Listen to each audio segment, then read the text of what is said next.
waxaan idin weydiisanayaa inaad ii ducaysaanin ilaahay inuu caafimaadiyo subxaanahu wa tacaala.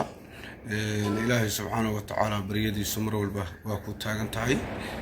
ilaahay waxaad weydiisatidna waad heshaa. walaalayaal ii duceeya, walaalayaal ii duceeya. marka xigana walaalayaalow, wiil xanuunsan baan nahay, bugtada badan iyo baryada badan baa la isku nacaabaa la yidhi. walaalayaalow anigu waan xanuunsanahay, qof xanuunsanna xaaladiisa waa la dareemi karaa. alla ii duceeyo, alla ii duceeyo, anaan la garab istaago.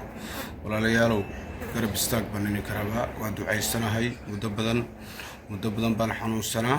walaalayaalow muddo badan baan xanuunsanaa. alla ii soo duceeyo, anaan la garab istaago. muddo badan baan qaylinayay, la iima jawaabin. walaalayaalow maxaad iigu jawaabi laadihiin? wiil Soomaaliyeed maahi miya? muwaadin Soomaaliyeed maahi miya? walaalayaalow muddo badan baan idiin qaylinayay.